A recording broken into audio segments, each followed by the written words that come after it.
Alors, Nathalie, raconte-moi un peu ton expérience avec les éléphants. Comment tu as commencé avec tout ça? Cet appel qui t'a dit, pour les gens, que j'ai ressenti un appel, comment ça se passait? À quel moment dans ta vie? Tu veux dire au tout début ou au tout début? En fait, depuis toute petite, je suis entourée de statues d'éléphants et donc c'était comme si c'était des animaux très familiers depuis le début de ma naissance jusque tard dans mon adolescence. Donc les éléphants ont souvent été aussi dans mes rêves et notamment un rêve très particulier, c'est après ma maladie et l'handicap, qu'elles sont venues me rappeler que nous faisions partie de la même famille. Et je me suis vue sur leur dos et on était dans un pays en guerre et pour me protéger, elles m'ont demandé de partir, mais en me faisant une promesse qu'on allait se revoir. Et elles m'ont montré que c'était sous des aspects d'aéroport qu'on allait se revoir et que j'allais tout de suite me rappeler d'elles. Et quelques temps après, mais je dirais quelques temps, c'est plutôt 30 ans après, j'ai découvert le travail de Christine Pagny-Gillot qui, elle, a été appelée par les éléphantes depuis des années et qui a mis en place des stages. Et je me suis promis qu'un jour, dès que je pouvais, j'allais rencontrer cette femme qui communiquait avec tellement d'amour et la sagesse et la nature réelle des éléphants que je me suis dit que dès qu'on pouvait, on allait aller. Mais c'est surtout Christine qui a entendu l'appel de ces éléphantes pour nous, parce que nous, on a été dans un stage d'orques au tout départ, et c'est à la fin de ce stage que Christine nous a dit, ben voilà, il y a les éléphantes qui vous appellent, est-ce que vous voulez venir? On a dit oui, et on a été les découvrir en Thaïlande, chez François et sa tribu. Et qu'est-ce que ça a changé dans ta vie à partir du moment que tu étais en Thaïlande avec l'éléphant? Qu'est-ce que t'a apporté de changement dans ta vie pour toi, dans ton ressenti? Dans mon d'abord, c'est de me souvenir, de pouvoir. Ce qui a changé dans ma vie, c'est que je souffre depuis toute petite du fait qu'on est de plus en plus séparés des animaux qui sont pourtant très familiers dans nos cellules, comme les chevaux, comme les chiens, les chats. Je souffre que nous sommes séparés des baleines, des orques, des dauphins, de tous ces animaux qui nous aiment. Et parce que je pense à Louis Sansa que j'ai rencontré et qui m'avait dit un jour quelque chose qui m'a bouleversée, c'est que les animaux, si les êtres humains existent, c'est qu'en fait les animaux ont rêvé de nous, et notamment les baleines. Et ça m'avait bouleversée, que toute la création, que tout le vivant, en fait, rêve de l'être humain pour pouvoir voilà, cheminer en amour et en amitié ensemble, mais aussi en familiarité, voilà, qu'on se souvienne. Et quand j'ai pu être à nouveau touchée, être à nu, accrue sur les éléphantes, eh bien ça, j'ai pu le goûter dans mes cellules. C'est-à-dire que enfin, je pouvais de nouveau épouser le corps de cet animal qui est, si ce n'est pas depuis la naissance de la Terre, ça j'exagère un peu, c'est poétique, mais voilà, et de pouvoir le toucher, déjà pouvoir avoir ce lien intime, juste ce lien intime que moi en tant qu'enfant, j'espérais très fort, et en tant qu'adulte, je n'y croyais plus, et pourtant, voilà, ça s'est mis possible par cet appel, en fait, de pouvoir juste être dessus. Ça a déjà bouleversé ma vie. C'était de nouveau, c'était des retrouvailles, et le fait de pouvoir me baigner avec elle. Là, tout d'un coup, je me suis dit, c'est vrai, je me raconte pas des histoires, c'est vrai, je suis sur elle, parce que c'était Tondeng qui a voulu être ma maman pendant tout le séjour, que peut-être un peu plus tard je t'expliquerai, mais donc j'étais avec elle dans l'eau, et là j'ai pu connecter la joie sans autre motif que d'être sur elle. C'était je suis enfin voilà, avec elle, et je peux les toucher, voilà, toute cette beauté de voir la trompe qui joue avec l'eau, voilà, de jouer avec elle dans l'eau, de sentir voilà, cette intimité, cette proximité. C'était juste voilà, c'était de la beauté pure. Et donc elles m'ont transformée énormément, et notamment tous les jours elles ont progressivement, par exemple, elles m'ont guéri la douleur du dos, parce que j'étais arrivée où je ne pouvais plus du tout me soulever au niveau du dos. Et tout doucement, tous les jours, Tondeng a voulu que je monte sur elle pour pouvoir très physiquement aussi me donner un soin. Mais elles m'ont aussi apporté un soin de l'âme, apporté un soin spirituel, et pour ma propre vie, mais aussi pour la vie du collectif et pour mon travail.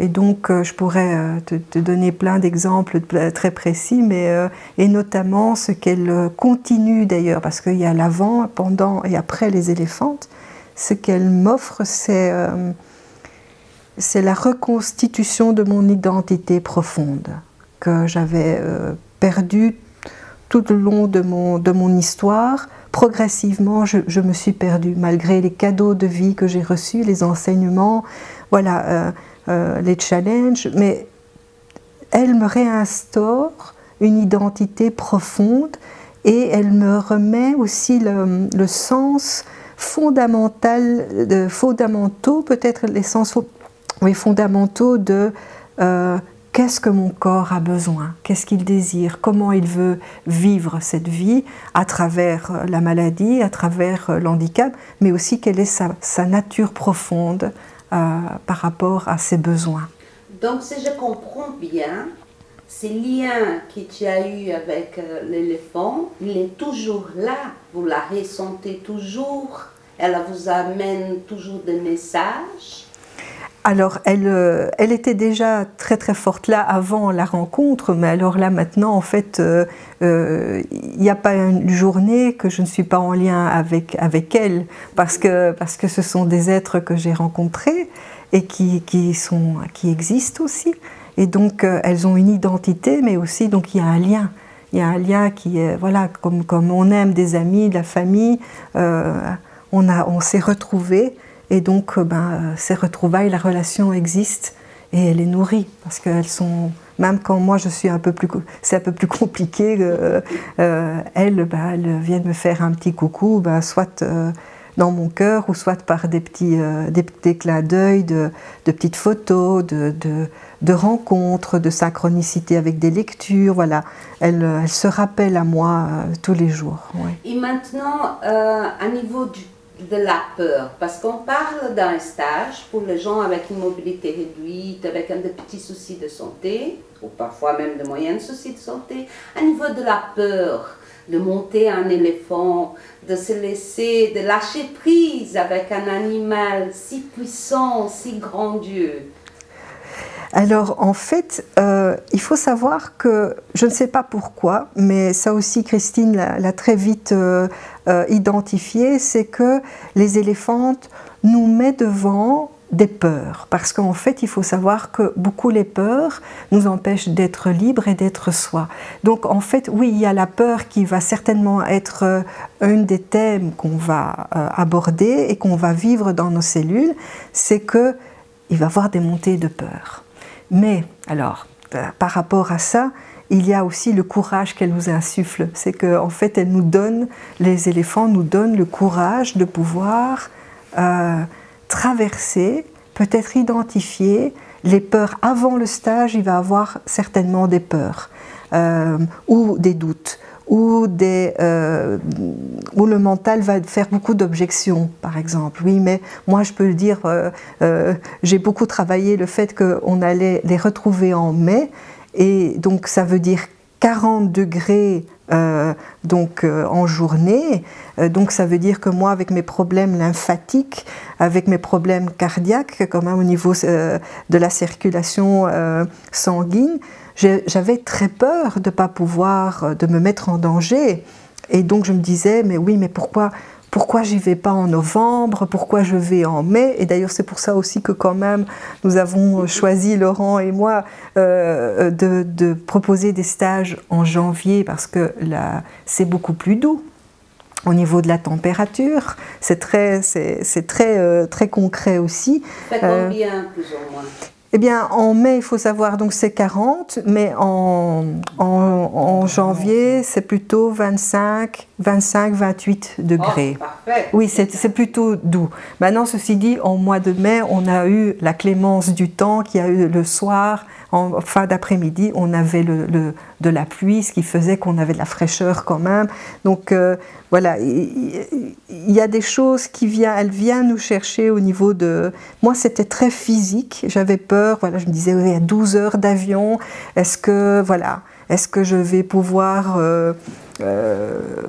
tenir le coup? Voilà, je me posais cette question, et qu'est-ce qui a fait que quand même j'ai décidé de oui, d'abord j'ai fait confiance aussi à l'appel des éléphantes, j'ai fait confiance à Christine, dans la tribu aussi avec François, parce que ce sont des gens qui sont en place depuis plein d'années, donc je fais confiance aussi dans leur solidité, j'ai fait confiance, puis j'étais avec Laurent aussi. Donc ça c'était très important aussi. Et puis j'avais 1 kilo de médicaments avec moi en me disant de toute façon comme ça je suis sûre que j'ai tout ce qu'il faut. Et puis la Thaïlande c'est aussi un pays qui est quand même connu pour la gentillesse des personnes et leur sens de la solidarité. Ça je l'ai entendu parce que j'ai eu beaucoup de personnes qui sont venues, qui ont été en Thaïlande. Et j'avais tout le temps du retour que c'était de la gentillesse. Donc, en gros, oui, la peur de monter, tu me posais la question, tiens, est-ce que tu as eu peur pour monter la première fois? Quand j'ai vu ces bêtes qui pèsent 3 tonnes, ce sont des petites doudounes, parce que ceux d'Afrique sont plus grands, mais elles ont parfois quand même 3 mètres au garrot. En fait, très vite, il y a aussi François qui nous aide en premier lieu aussi pour comprendre ce qu'on peut faire, ce qu'on ne peut pas faire. Et puis très vite, on voit que ce sont des êtres, des bêtes qui sont extrêmement sensibles, extrêmement gentilles. Elles sont fortes, mais en même temps, elles ont une douceur à l'intérieur d'elles et aussi elles ont un lien depuis très longtemps avec l'être humain. Donc aussi ça va dépendre de notre relation qu'on va avoir avec elles. Et comme dans le sanctuaire, elles ont à l'habitude, ce sont toutes des éléphantes qui ont vécu plus ou moins des histoires difficiles avant. Donc elles ont traversé aussi parfois la dureté du lien avec l'être humain, mais elles ont toutes dit oui aussi à restaurer un lien d'amitié, d'amour et de respect avec l'être humain. Et donc en fait elles sont juste gentilles avec nous. Et par exemple très vite quand Tong Deng, j'étais sur son cou parce que je prenais exactement ça de place sur elle par rapport à tout ça. Elle était comme une maman qui faisait très attention où elle posait les pieds, et même si le maout voulait qu'elle aille quelque part d'autre, si c'était trop dangereux, parce qu'elle savait que par exemple si elle allait se déposer un pied et que ça allait s'enfoncer trop et que j'avais le risque de tomber, elle allait par ailleurs. Et donc elle était têtue comme une mule, hein, parce qu'elle disait non, je ne veux pas aller par là parce que c'est trop dangereux pour Nathalie, ça je suis sûre. Et alors elle scannait, elle prenait son temps pour placer ses pieds là où c'était le plus en sécurité pour moi, pour ne pas tomber. Il faut dire aussi, quand tu parlais de la peur de tomber, avec les éléphantes, c'est compliqué parce qu'en fait elles sont très elles sont très grandes et très larges. Donc, par exemple, moi j'avais la peur de tomber des chevaux. Je faisais de l'hypothérapie et puis j'ai eu une peur qui s'est placée parce que j'avais peur de tomber. Donc je ne suis plus montée malheureusement sur ces magnifiques bêtes aussi. Avec les éléphantes, je n'avais pas cette peur-là parce qu'elles sont tellement larges que voilà, on est vraiment entouré par leur physique. Voilà. C'est magnifique comme expérience. C'est juste magnifique, c'est extraordinaire, incroyable, comme dit Laurent, c'est juste incroyable. Si vous voulez passer un message maintenant pour les gens qui vont à ces stages, qu'est-ce que vous pouvez dire à eux? À quoi ils peuvent s'attendre? Alors s'attendre, à part de l'amour énorme que ces éléphantes ont de toute façon pour l'humanité, parce que c'est ce qui est. En fait, il faut savoir que c'est les éléphantes qui appellent. Donc en fait, à un moment donné, ces éléphantes ont fait les messages très clairs que il y avait de la place et il y en avait un appel particulier pour des personnes vulnérables ou spécifiques, avec des spécificités. Et donc nous, l'appel qui a été fait par elles, c'est « on vous attend, on a des choses à vivre ensemble ». Et c'est juste ce que nous pouvons dire avec certitude, c'est cet appel-là, parce qu'après, c'est tellement du sur-mesure et c'est tellement dans l'intimité du lien qui va se passer entre la personne et l'éléphante que ça serait presque dommage de définir ce qui va se passer. Parce qu'on ne le sait pas. Juste que par rapport à ce que nous avons vécu, ce que moi j'ai vécu, c'est qu'il y a un appel. C'est un appel avec des êtres sensibles, conscients, sages, et avec beaucoup d'amour, et ils se sont ouverts à cet appel pour des personnes qui sont soit en mobilité réduite, alors que ça soit que ça soit ou par des problèmes génétiques, ou par des accidents, ou par des maladies. Voilà. Là aussi, on n'a pas envie de définir parce que cela dépendra aussi de l'appel que chacun va ressentir, ou des personnes. Elles nous ont montré aussi qu'elles voyaient des personnes brisées dans leur vie, qu'à un moment donné, cette brisure permettait à un moment donné que quelque chose d'autre se montre, se révèle.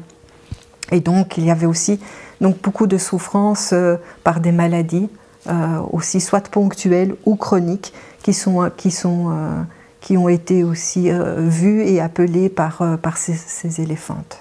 C'est magnifique.